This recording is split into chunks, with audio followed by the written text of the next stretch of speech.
Shit's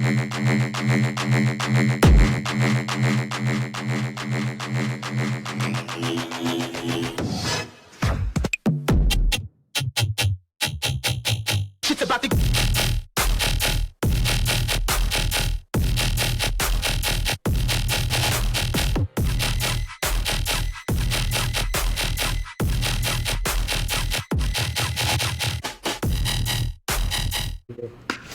Hey guys, welcome back to the Unracked Podcast. I'm Andrew Berry, your host. I'm joined by my co-host Phil Viz and Sir Kyle Wilkes. Today we have special guest, the man, Terrence Ruffin, Ruff Diesel. How you doing, brother? Oh man, I'm busy, but good. Yeah, I've been I took 9 flights in 2 weeks. I've been home maybe 2 weeks, and out of the 6 weeks, the past 6 weeks. So, Well, let's jump into that real quick. Where have you been, and where are you residing right now? I think you're in Texas. You're living in Texas right now, but where have you been? Were you overseas for a little while? Like, give us a little rundown of where your last year has been. yeah. So yeah, I moved out to Houston. Since the Pittsburgh and New York, I've been to 5 cities in the UK. I've been up to Canada and Montreal, and two cities in Brazil and Colombia. Were these for like appearances for like sponsors, or were they some coaching things? Like, what were you doing out there? Appearances. UK, I did a tour with Giles. He keeps you pretty busy. Montreal, I was visiting my girlfriend, and then I stayed a month because I've been busy with shows and whatnot. So it was pretty nice to stay up there and train. And after that, we had Brazil and Colombia, some events, and then I had to go up to North Carolina to choose the equipment for the gym I'm opening out here. Awesome. So, what's your gym going to be called? It's a franchise, so it'll be Wolf Gyms. They own some out in Florida, New Jersey, and they just secured a contract for 30 out in Utah. So I was actually talking to Ken Jackson a few weeks ago. I think he's opening up a Wolf yeah, gym up in Michigan. He was there the same day I was. Yeah, he showed up maybe like an hour or two after I left. Yeah, Okay. there's one about 20 minutes north of me. Oh, cool. So Nice. you'll have one up there. Yeah. Okay. I wanted to get into this past year because, you had 2 back-to-back stellar appearances between the Pit and the New York. And I want to throw some pictures up on the screen for those that didn't get to see the show. To me, it's apparent that you made some pretty dramatic improvements in your lower body, your hamstrings, your glutes. Tell us, how do you think the season went for you? Obviously you won, but did you achieve the look that you had in your mind's eye at the beginning of the season? No, I'm very happy. The off season wasn't perfect. Dealing with injuries, moving out to Houston, so it wasn't the full year I had planned on having. I gained about 11 pounds, so it was. I'm very pleased, and very confident that okay, I think I figured out what I need to do to improve, consistently. Was that 11 pounds of stage weight? Yeah, so 2003, my last show, I weighed 169. This show, I weighed 181. Wow. I actually wanted to ask a question. For a lot of the listeners, a lot of people seem to have a problem with this, but we have a top all-time Olympian here traveling nonstop and staying on point with his Olympia prep. How do you manage that? It's a pain, man. It's tough. I think it's just proper planning, man. That's I remember hearing Kai say that years ago in one of those old Muscle Man's videos, right? Proper planning. Poor planning prevents proper performance, or something like that. It's not super difficult once you realize it's just planning. So, say for instance, I went out to Brazil. I just cooked all my food up the night before. I froze it. Packed it away in my checked luggage, and then I prepped meals for that day, and that was it. I don't understand why people think it's really difficult. It's basically how you prep meals every single day of your life. You just freeze the stuff that you have for later in the week, right? Now, what about training in new gyms, like being out of your comfort zone, unfamiliar equipment? Like, how do you handle that? Now that I think I've refined my training a bit more, I'm not a huge fan of it. I really like staying on the same equipment, progressing from week to week. Let's dive into that on your training in particular. Kyle, you had some good questions because you had noticed that Terrence had kind of changed his training style a little bit. I know Terrence used to work with John and do some mountain dog training, but go ahead, Kyle. Yeah, right before we get into that, Terrence, while we're on the food topic, okay, I'm hoping you got to enjoy yourself a little bit after Pittsburgh and New York. But as far as condiments, are you a condiment guy? Yeah, I'm always a guy of like, try it, and if it works, cool. If it doesn't, now you know. So I've tried a lot of different stuff over the years. I've tried some of those sugar-free stuff at Walmart. Digestively, they don't work for me. Like what's the one that Walden Farms and GD? They don't work for anybody. Yeah. Fact. But this last prep I did new sauce, and I looked at the ingredients. They seems to be all natural. I tested it out, and I was actually fine with that. So normally, before I found them, it would just be like mustard, or some hot sauce. Yeah. I know. I was just curious. I think a lot of people sometimes associate having to plan food in advance, eat it cold. They just complain. They bitch that the food doesn't taste good, but the reality is, you can make chicken taste a lot different with different condiments and seasonings, right? So seasonings, yeah. You gotta put some effort into it, Yeah. That's the thing. Put effort, but how people are these days. But speaking of effort, with the training, obviously I've followed your career quite. You're not too. How old are you now? I'm 31, but I mean I've known about you guys for a long time. Back in the geared up days on Facebook. I started it over a decade ago. Right. So as I've watched pretty closely as you're around my age, I've seen different training styles, right? Obviously, when you were under the tutelage of Meadows, there was more of the mountain dog training. For those that aren't familiar, there's different frequencies, higher volume, drop sets, stuff like that. And then I know when you started working with hypertrophy coach Joe Bennett, for those of you that don't know, he's got a fantastic app, very knowledgeable to say the least. And then most recently, I've taken notice, and I think we've had a conversation before, where I would say your split is a little different. It's not the bro split. Your volume is different. Your reps are different. But I guess care to share the reasoning behind it, what you think about it? Do you think it made the difference in the 11 pounds that you've now gained over the past year? Tell me more. Yeah. So basically, last year I had stem cell therapy, and that took me out for 2 weeks, and I still chat with Joe, and I was telling him, I was like, I'm not, like, once I got back in the gym, I'm like, I'm not recovering like I used to for the push-pull legs variation of split we would do. It would be 3 days on, push-pull legs, then we'll rest, and then we would train 2 more days that we could then rest, depending on what we wanted to focus on. So he was like, let's do try an upper-lower split.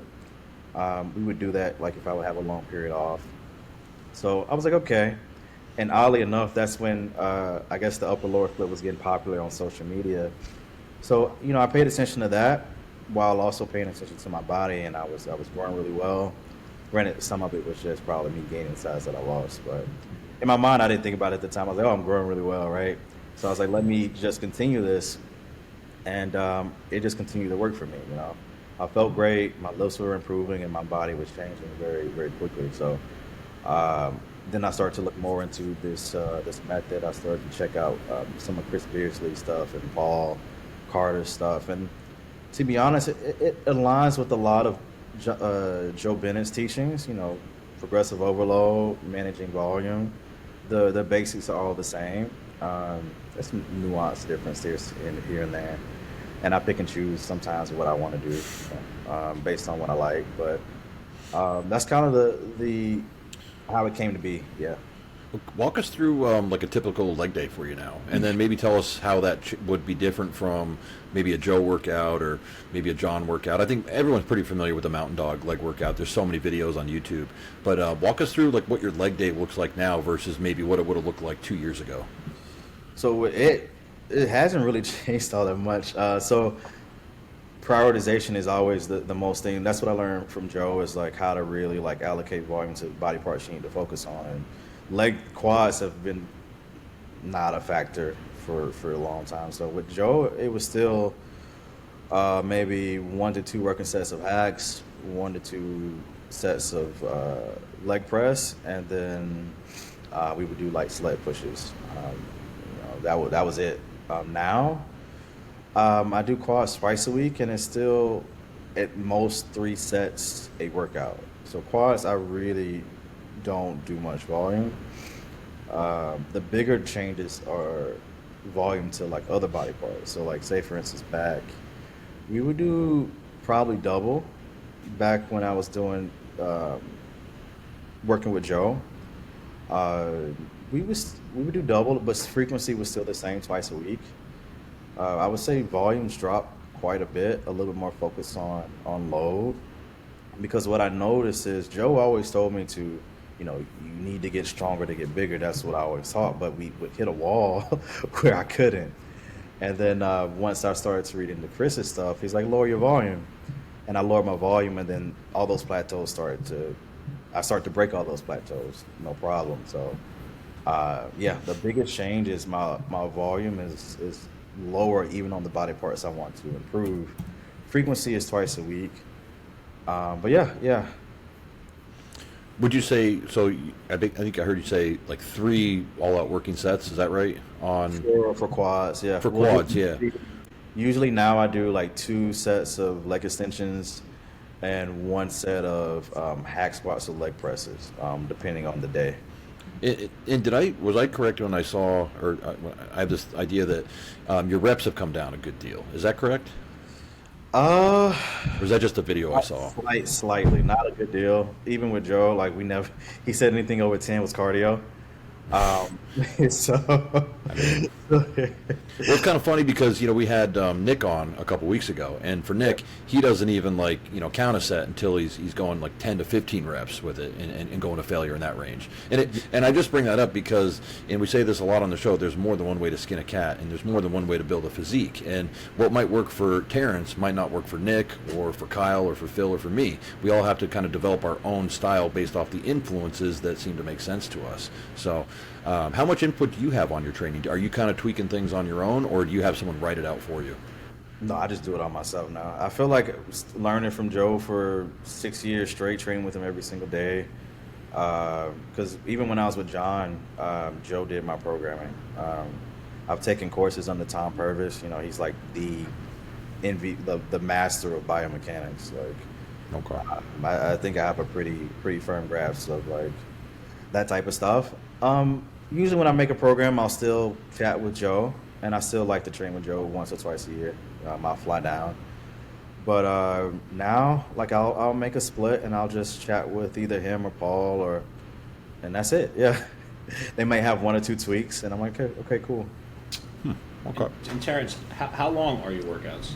If you had to quantify, They are longer now. Yeah, with the more body parts, they are a bit longer. They're about an hour and a half usually if I'm like really, really focused. If some guys try to chat with me and whatnot, it end up being 2 hours. But yeah. And are you, as you're doing more body parts, I think a question a lot of people have, or at least I get, do you warm up every body part as you're going through? So let's just say you're going from back and then you did a side delt, now you're doing a bicep. How do those, will you take us through that mental thought process? Yeah, usually the first exercise, a bit more time with the warm-ups, like usually 2 to 3 warm-up sets. But the second exercise for the same body part, I'll usually just do one warm-up for that. Yeah. Now, I have a question real quick. Do you feel like what you're doing now would have always been the best thing for you, or you just feel like this is what's working right now at this point in your career, and what you've done previously was the best then? Or do you think if you replaced it with what you're doing now, you would have made further progress? It's a complex question. So, personally, I think training is a skill. Like if I was a beginner and I tried to do this type of stuff, it would not have worked. I remember seeing stuff from Dante Trudell, and it was like, do 1 working set, and I'm like, what? Like what do you mean 1 working set? He would do like the Widowmakers, but also he would do those 1 working set things too in his programming. I wouldn't have benefited from that whatsoever because I didn't understand. I wasn't in it long enough. I do think it's important to push yourself when you're younger because you need to test those limits to know where they are in the first place. So That's actually a great fucking answer as far as, for the listeners that are listening. Basically what he's saying is you have to have a certain skill set and a certain understanding and capabilities to be able to perform a certain, style of training and whatnot. And if you're not ready for that, you can't do it. This is why you can't take somebody like Terrence's training right now and go out and try to do it. If you're not capable of firing the muscle off and recovering like that, you're just not going to be able to do it. yeah, because I started to notice, like, once I started to be able to recruit more motor units and muscle fibers, because some of the stuff I used to do when I was younger, I couldn't do anymore, and I was still fairly young. I remember I would do crazy, like six sets of like hack squats, and then like I remember like at 25, I tried to do something similar. I was like, I can't do this anymore, But would you also agree though, Terrence, like, because maybe you had this mindset, oh, I'm gonna do 10 sets of 10 on the hack or 10 sets of 10 on the squats, like we probably all did in high school and college years, right? But like you mentioned a second ago, you were starting the point of like training's like a skill. It's like a learned skill. Like you don't need those 10 sets to target the muscle anymore. Like you can do 1 or 2 warm-ups and then you know exactly how to hone in on your quads or your back or whatever it might be that you're trying to work that day. Would you agree with that? Yeah, I do think, for 100%. Yeah, definitely. Let's see, what else do we have about training? Oh, I want to ask about not just about your training, but you've been with your coach Yassine now, and I'm probably messing up his name. Everyone does, right? I've heard six different iterations of his name It's Yassine. Yassine. All right, Yeah. I apologize to Yassine for botching his name, but like I said, at MI40, because you've been there. 8 different people are coached by him. They all say his name a little bit differently, right? But anyway. How what has he brought to your team in terms of coaching, advice, mentorship, that kind of stuff? Tell us a little bit about that relationship. Yeah, man. So I've known him for a very long time. I remember the first time we met, he was a fan of Matt Porter, one of my older coaches.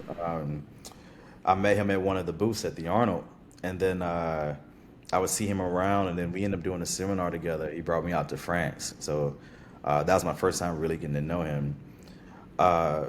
We stayed in touch. We chatted from time to time. He came out to Tampa. He would stay with me, when he had athletes competing. At that time, he coached mostly women, women's physique and women's bodybuilding. And then when John passed, he reached out to me and he just asked me how I was doing. At that time, I had reached out to a couple of coaches, and they had turned me down. And Wait. Can you say that again? Yeah. I reached out to 2 coaches in particular, and they both turned me down. I'm not going to ask you for names, but were they like well-known coaches that?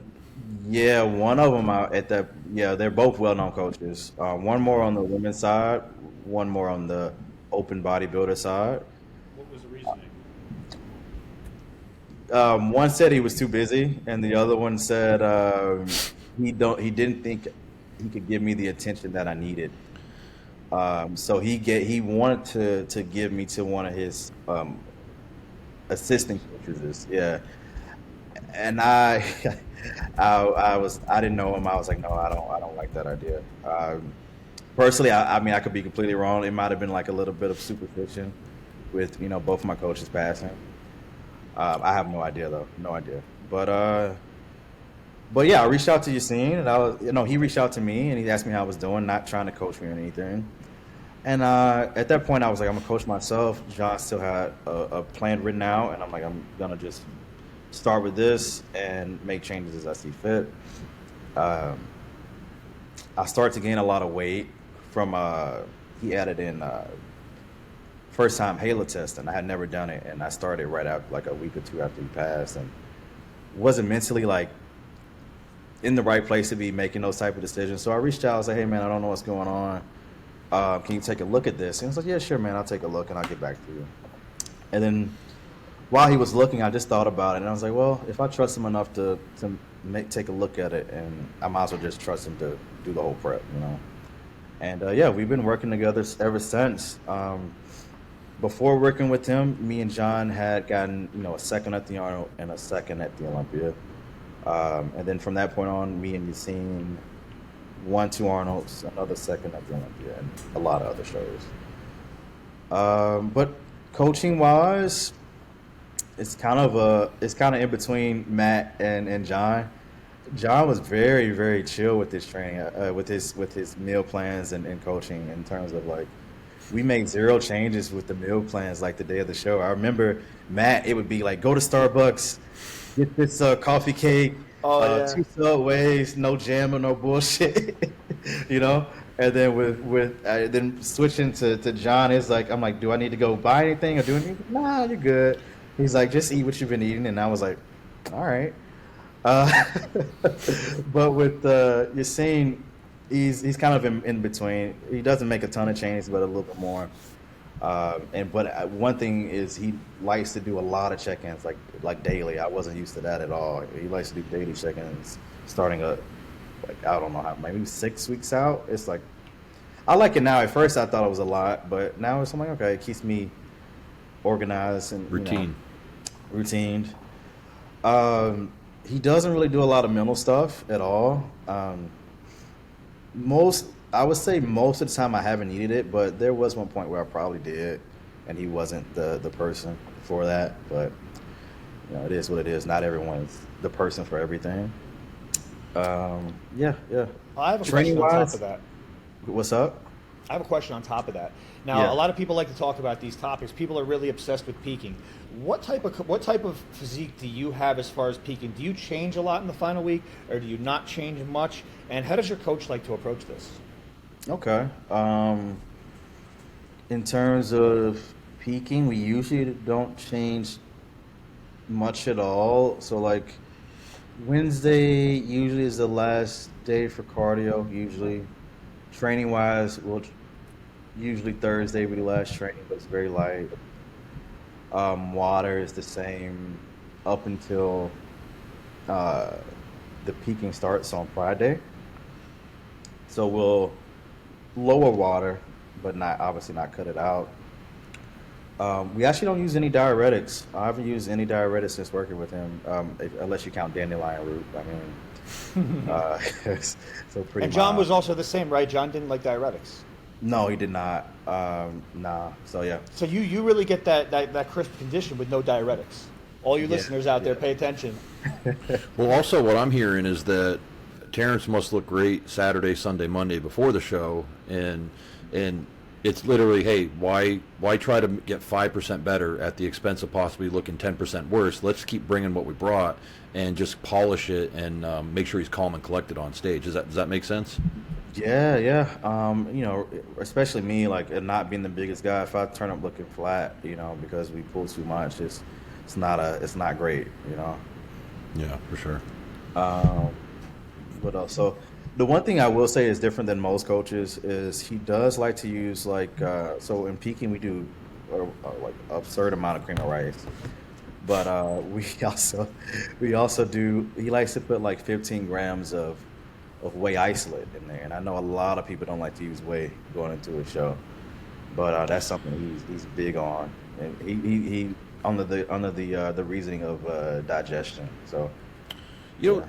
On that note, it's kind of funny, though, because I think if you asked 100 different people, you'd be 50-50 on does whey work for me or does whey not. It's just like any other protein source, in my opinion. You know, chicken, fish, steak, whey.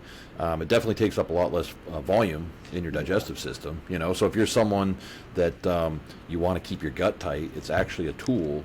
You know, because you're digesting it very quickly. It's getting in your bloodstream very quickly. It's not sitting there ruminating. Sorry about that, guys. That's all right. Fucking laptop's about to die. Yeah, I think we want to move on. Go, Phil, you had a question. Yeah, I actually wanted to move this in a different direction because, like, the number one thing you're known for is posing. That's probably what a lot of the listeners in here want to hear, and they probably don't want to hear the same stuff that they've heard. They want to, like, hear more in depth.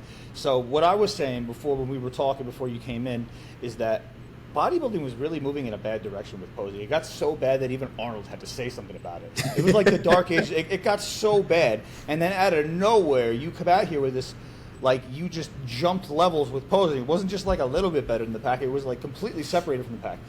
What inspired that? What were you thinking? Were you just like, these guys suck, like I got to do something? No, it just kind of came together because, I mean, if you look at some of my older routines, like, they were all, I guess, creative. They just kind of lacked a lot of polish, or like maybe the right song and stuff like that. And I was still in the military. I did almost 2 Olympias while serving, so I didn't have a lot of time either to like really perfect that craft. But I guess the one that kind of made me popular was the Survivor routine. It's my favorite. Yeah, and that was the year I left the military. I was doing nothing but bodybuilding, and I guess I got to really focus in on that and improve it. But no, it wasn't like I didn't do it to like make a mark or anything. I didn't think that routine was gonna be as big as it was. Really? I remember walking off stage and the guy I competed with, Kale. He's like, "Holy shit, man!" And I was like, "Okay." So you weren't like looking at the industry, going like, "What the hell's going on here?" No, I wasn't. I mean, like, I kind of realized there wasn't a lot of good posers, but I just focused on the guys I liked. I like Kai, I like Cedric. And Hidetada, I think he's underrated. I think he's a great poser too. Mm-hmm. But once I didn't really pay too much attention back then, you know. I think the league started paying attention after that routine. I was going to say that. Yeah, sorry to steal it, but like I feel like there's a line delineating in the IFBB where, especially in Classic Physique, and it led a little bit to the open division too, of pre and post. And now you see guys really putting a lot of time and energy to their routines, and you guys just keep outdoing each other. Which brings me to another question: like, who else stands out to you as a good poser in the IFBB? Like, who do you kind of share notes with, or who do you kind of peep and be like, man, that guy's got some moves? You know, honestly, man, I think in Classic, like, you'll find a good, like, pretty much everyone has a good routine now. Like, a lot of them, like, most of them are at least, respectable. In terms of who's really good, though, Logan is a guy. I think he's amazing. Especially he has that old school flair to him with a lot of his posing. Mm-hmm. And Mike really impressed me at the Arnold and the Olympia with his routine this past year. He started working with Rachel, I saw, and even Rachel is amazing. She's like probably one of the best ever to do it. Women don't get as much praise, but Mike is amazing because even if you have a great teacher, that doesn't mean you're always a great student. And for him to be able to do the stuff he's doing on stage, I think is crazy. Do you practice your posing a lot? Because we've talked to some other good pros that look really good on stage, and we found out recently that, like, for instance, Nick tells us he doesn't pose at all until show day, probably to Kyle's chagrin and cringe, But are you a guy that, like, every day I'm doing, 3 rounds of mandatories, and then I'm doing, like, my routine twice while you're in prep? Are you a guy that kind of just hits it as it comes because it's so ingrained in your muscle memory now? So mandatory is every day because I'm checking. Like I told you, I'm checking in every day, so it makes it really easy. In terms of what is it, posing routines, not as often. Like that's when I have to feel it. Usually. Yeah. How do you start a routine? Do you find a song you like first, or do you start thinking like, hey, I like how my body's developing right now with like this, say, side tricep, for instance, and then try to like build a routine or pick a song based off that? What's your method? The song comes first, yeah. I have to like feel the music, and that's what makes it hard because sometimes I can't find a song I really like until like last minute, and I'm like, holy shit, like, and then I have like maybe 2 weeks to kind of figure it out, or even a week, So were there any like big routines that we would know of where like we thought you worked on this for like months and you just slapped it together in like 2 weeks and we had no idea? A lot of them, honestly, like or sometimes that like the song I did at the last Olympia, Hope. I really liked that one, but I didn't find that one till 2 weeks before. Me and Joe were training in the gym, and he's like, "Yo, did you hear that new NF album?" I was like, "No." And then I listened to it and I heard that song. I was like, okay, this is the song. Or like the 2021 Arnold, I had 90% of that routine done, like really early. I just couldn't figure out the last 10%. And I did that in between prejudging and finals. Really? Just a poll real quick for all four of us. By show of hands, how many guys put their routine together, at least for a few shows, after prejudging? Yeah. I mean, it honestly, because, you know, you're judged by the mandatories, right? You're judged, that's when you're physically getting the score. But there is always in the back of my mind, well, you know, people are paying money to come and watch me. My friends are coming, you know, my family, people are paying good money. So, but I'll be honest, I put every routine together. I knew the song maybe 2 weeks out, like Terrence is talking about, but I may be in the gym while I'm listening to it after a workout. I'll start it and okay, this is what I'll do in the middle. But I don't put it together in my head until after prejudging's done, because in my mind that's the work, and then the routine's the play, in my opinion. For me, I would have anxiety going on. Like I was a shy kid growing up, and like I found the only way that I could do public speaking and stuff like things like that was by being like extremely prepared. So if I'm not like prepared for something, then I'm going to be very uncomfortable and nervous on stage, you know. So that's the way I kind of get around that. Plus, you're a military guy, and everything's all structure, routine. Yes, sir. You know. Yeah, for sure. So outside of bodybuilding, you know, I mean, it's obviously your life, your coach, it's your business. What else do you do? You know, what else interests you? I know you got into photography for a while there. Are you still doing photography? No, I haven't done much of it at all. I did a little bit. Cool thing is my girlfriend, she turned pro. She's a fit model up in Canada, and I did a quick shoot for her, but that was the last shoot. That was the only shoot I did in like a year. You know. Okay. I felt personally like I was getting pretty good. It's just, you know, I don't know. It just became like when I started doing the coaching business, I had to put that to the side for a long time. Yeah. But in terms now, you know, now I'm in Houston, we go shooting from time to time. We watch a lot of movies. We play video games. That's the gist of it, to be honest with you. Yeah. When you say shooting, when you say shooting, we talk about like firearms and stuff. Yeah, firearms. Yeah. Oh yeah. Okay. What do you got? What's your favorite piece? I have a couple. Dude, I haven't shot in like a year, but I have a SIG. Was it P? 320. It's the small 365. 365. Yeah. I have that. I have a. It is the. Oh, man, you caught me off guard today. Public Defender. You know okay. Yeah. Shotgun shells. Yeah, I got that. But now listen, you're in Texas now, dude. You got to go and get a stotto. Oh, really?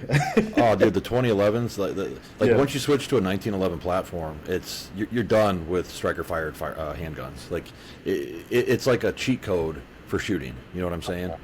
I have two. I have one rifle too, the Springfield St. Victor, and the pistol. That's not really a pistol. Okay. Nice. So yeah. So I have four in the house. So don't try to rob Terrence Ruffin if you're here. No. I got him all over the place too. Yeah. I got him in every room of my house, bro. Yeah. No, you gotta stay ready. I want to cut into this a little bit. Because I want to ask a question before we, miss this. It's a question that probably a lot of the listeners would like to hear. They want to know how you're going to feel about this.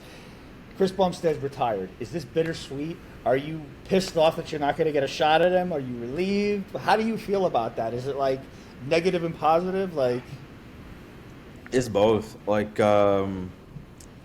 it's a lot, man. So like, I was at Chris's first competition, and I placed second. He placed third there. He was actually a fan of mine. I remember him wanting to take a picture with me. I was like, oh, cool, man. Nice to meet you. This was like a month or two after the first Classic Physique Olympia. Obviously he started to do very, very well in the sport, and it may seem crazy to some people, but I always thought like I could eventually beat him. I knew he was ahead of me. I never thought I should have beat him at any show, but like when I was placing second. But I thought if I was able to max out my weight, come in my best, that I could eventually like be that guy. But and you're still improving. Take time off. Yeah, and he was at the cap, and even Hani, I had an interview with him. He's like, yeah, I think Chris was going to have a hard time moving forward, so that part was bittersweet, especially not being there for his last one, because I would have loved to at least step on stage for him one last time before he retired. But no, I'm it is what it is. It's cool now. Crazy enough, I just signed with Raw. Congrats. Yeah. I took, I remember when people actually asked me that when I was placing second. I was like, no, I would never do that. But now that he's retired, it's fine. And but now I'm excited because I think it's pretty open for everyone, and I think it can be a lot more interesting in terms of. This kind of reminds me of like the '98 Olympia when Dorian was gone, and now it's like who's gonna win, and there's so many people. Everybody's like, who's the favorite? We don't know. Like, so many guys could possibly win. Are there any guys that you are worried about more than others? I think. It seems a little cliche now to say Mike, but I really do. I like to think of it from as logically as you can bodybuilding. Obviously I see Ramon and Urs are huge in the off season. They're like fucking. Urs looks like an open bodybuilder walker. I saw him at the New York Pro, and he looked like Marcus Rule almost walking around. He really is. Like, I've seen him next to some open bodybuilders, and I'm like, bro, he's a little bigger than you. Not like top level open bodybuilders, but like newer open pros, Yeah. But my thing is, it's cool to see you 40 pounds shredded over your weight cap, but you still have to lose a lot of mass to get back down, So you have to keep that in mind. Mm-hmm. From what Mike says, he was not at his weight cap going in, last year. So I'm like, well, these guys have been at their weight cap for the past 2 years. Mike just beat them, and he still has room to improve. And oddly enough, I don't think it should be this way, but we could all, I think, agree that a part of bodybuilding is like improving. Like, I think that plays a role into the judge's mind for whatever reason. So yeah, I think Mike is honestly one of the favorite, right now. Yeah. What do you think it's going to take for you to win this? Like, where do you shine? Where? So yeah, I look at myself. I critique myself next to Mike. So the only two flaws I see with Mike is his lower half and his rear double. He has like a thigh gap down there, and his side chest is a bit smooth right here. I think his best pose is his front double. I personally think it's beautiful. I think his front double is amazing. Me personally, I think that's where I can beat him. Like, I have a little bit more detail throughout the chest, a little more thickness in the lower body from the back. My goal is to really just define my back going into the show and bring up my hamstrings to kind of contend with him. What was your feedback after this? After the two shows you did this year, because Tyler saw you both shows. You had good judges there. They're Olympia judges. Mm-hmm. What was their feedback for you? It's strange, man. They didn't give me anything besides going from Pittsburgh. They said, oh, you looked a little flat. You looked a little bit off. They all use different words to say I was off. Flat, not leaning up, whatever. New York, they said it was perfect. They said New York, you could win the Olympia with that physique.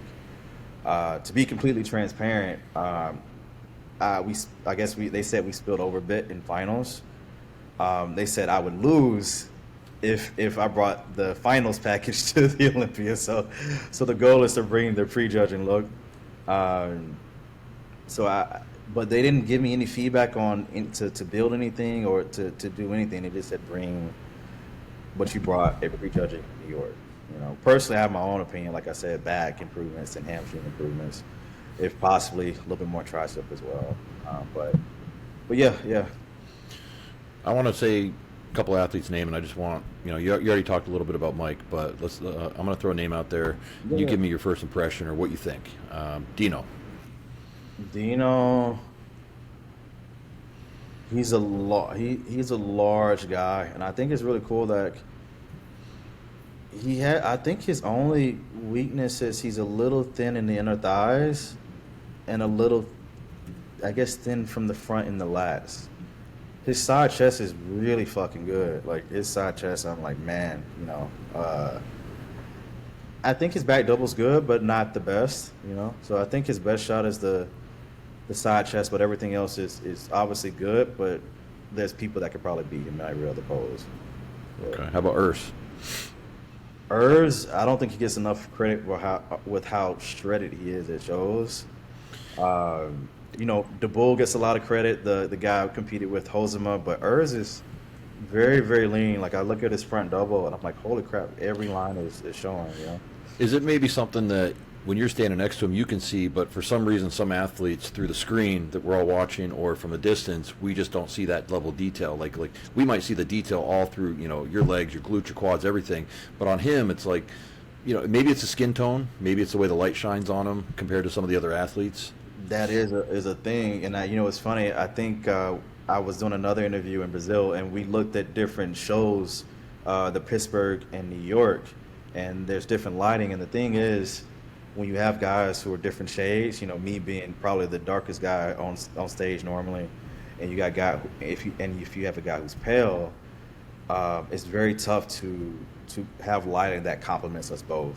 You know, it's like a spectrum. So like if you adjust for like the medium shade guy, then the darkest and the lightest guy are gonna be off. If you go for the lightest guy, then the darkest guy gonna be way, way off. You know, so it's tough with lighting, and then people don't realize, like, when you're looking at photos, there's different settings on cameras. Like, I know it because I work with cameras now, but there's so much a person can do with the camera, and then once they edit it, like, it's really hard to get a true representation of what the stage is like, you know. How about Mike the Bull? Mike shredded, man. Mike, you know what's cool, man? He's put on a lot of size this past year. I really, really noticed that. It's just everyone says the same thing, man. His structure's not the best, and he knows it. He's Arab, so he's very honest. I mean, him and him chat about it all the time, man. So, yeah. How about Breon? Is he coming back this year? I can't remember. Yeah, he I came thought he back. was in and out, right? He's in and out about, right? Be honest, at this point, man, I gotta hit him up. I was like, bro, I'm never gonna believe you're doing 212 again. This is the second time he said he's switching and came back. Breon, I think Breon's always great, and like I've said on record before, I personally think he should have 2 more Olympias. I think he should have won that first year, and I think he should have won that first year Chris won. You know, you can argue, you know, but I think he's always gonna be great and good. I don't think he's gonna move up though, personally. You know, yeah. Who am I forgetting, guys? Wesley. Oh, Vissers. What do you think about Vissers? Well, Wesley's sitting out. I'm curious to see what he does this off season. You know, He's doing a Terrence. I know, right? I told him. So I'm very curious. I like to see like what people can do, because it just gives me more info. Like if he can really like do something, you know, incredible with his legs, I'll be very impressed. Do you see Josema and Logan jumping into the mix? And then where do you see the future of the sport going? Yeah, bro. You know, it's funny. Like in terms of like bodybuilding, he's got to qualify. He's doing the Florida Pro in a couple weeks. I see him actually tomorrow. We're guest posing together at the Lita Brother Classic, so he wants to try to come up with something last minute to do together. But personally, man, like I look at the top guys. You know, back in the day, it was a lot of Americans, and just coming from Brazil, I see the pride they have in their people, you know, and I hate to say it, but I don't see that with Americans anymore. You know, it's like back in the day, Americans were proud to have athletes competing at like international shows. They would say, "Oh, that guy's American, he, you know, USA," stuff like that. But we don't see that too much anymore. So I'm hoping Logan does very well. Me and him made a joke saying we're the USA boys coming for the top 3. You know, so. Personally, the cool thing is I think he's shredded year round. Like I don't understand it. Like he's probably the leanest dude year round, and he's gained a lot of size. He makes weird decisions in my opinion. Like I'm like, why did you play second at the Arnold? Why didn't you just do Detroit Pro and go win that instead of winning like going to compete at Florida Pro? You know, but you know, he's free. It's his life. He can make whatever decision he wants. Yeah. And how, you know, where do you see the future? I mean, how long do you want to stay in the sport? I don't know, man. I mean, you're definitely a veteran now at this point. You've crossed over into that official. You're not an old head yet, but you're one of the veteran guys in the Classic Physique division. So, you know? Yeah. So I mean, I thought Brion was gone out because I was saying for a while, like, oh, I'm the longest active guy, but me and him are tied because we actually did our first classic show, the same show. He beat me at my first show, and he won that one to qualify. But yeah, me and him are the longest guys. No one else from that first year is still competing. Personally, I think the top 5 will start to change in the next, maybe this year, but at least in the next 2 to 3 years. I see these guys coming up, these kids, and I think personally, structurally, they're a lot better than the current top 5. Like, I think you can pick apart each guy in the top 5 and say, like, that guy's missing this guy's missing that. I see some young guys coming up, and I'm like, bro, these guys have 0 weaknesses. If they get their conditioning down and they max out their weight cap, you know, it's not much we're going to be able to do. It's not like bodybuilding where you can spend years and years building up mass, where it takes those other guys a long time to build up that same amount of mass. But with classic, they're capped, you know, so it's only so good you can get, you know, before other guys catch up with you. So I see some really, really great guys structurally coming into the scene very quickly. Well, you know, and it makes a lot of sense because, you know, the classic division came out and you guys made it so cool, right? There's no bloated midsection. Muscles are wacky, but they're all in proportion to each other. It's a very aesthetically pleasing look. And it only makes sense that it kind of came out at the same time that social media really blew up, which means that more people had access to the fitness lifestyle, and it drew in a larger audience of athletes. And so now we're just genetically getting more of the cream rising to the crop out of the human population.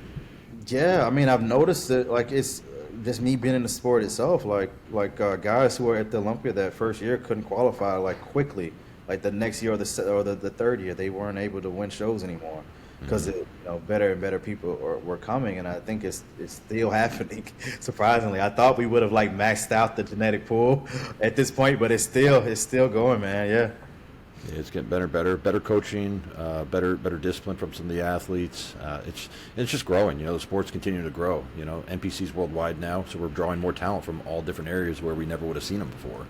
That, and the big thing is, like, the discipline, man. Like I see how lean people stay year round now, and it surprises me. Open and classic.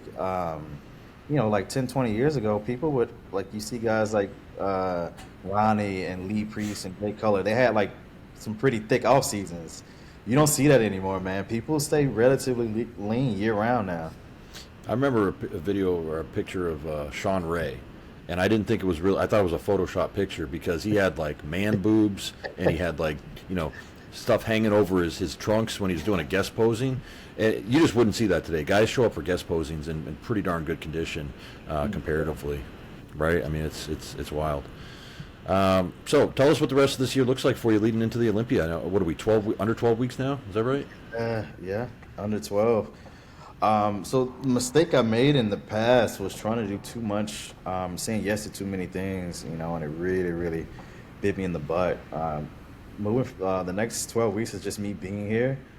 The only, you know, I struggle with saying no sometimes because I see these opportunities, but the only things I have coming up are, you know, the gym, but I got a general manager, and he knows he's going to have to step up over the next few weeks, and possibly a pretty good deal with the equipment company and getting some ownership with that. So the big thing is, like, knowing what to say yes to and what not to say yes to, you know. But yeah, just training, eating, dieting, focusing on bodybuilding for the most part, and you know, securing certain things that help me do that better. Any more That's trips? good to You're hear. just kind of hanging low in Houston. No. Good. I'm done with trips, man. Yeah. This last, like, on the way back from Brazil, I literally woke up for my flight to come back home. I just threw up for no reason. I was just throwing up in the morning, and I'm like, yep, this is it. I'm done with all the flights. No. Yeah. No, I think we got a lot of great information. We got a lot of great insight. We did something different than a lot of people do, a lot of podcasts do, and I find this, you know, very interesting and, you know, very informative. There's a lot of you know, good tidbits for people that are aspiring and trying to learn and trying to do this, that they can really pick up on some of those things as far as the training, the posing, you know, the insight, the mental mindset, traveling and being prepared and things like that. I think this is very helpful for, you know, a lot of your fans, a lot of aspiring competitors. Thank you. Yeah, I'm trying my best. Yeah. Well, like Phil said a minute ago, this is kind of like the '98 Open Olympia all over again. I think all three of us here are really excited for this year's Classic Olympia because a new king is going to be crowned for the first time in several years, and that's always very exciting. You're going to be a piece of that. You're definitely an heir to the throne in some way. You got a claim to it, and we're just really excited to see how it turns out for you this year. So we wish you the best with your training, your mental preparation, you and your coach, everything that you're doing.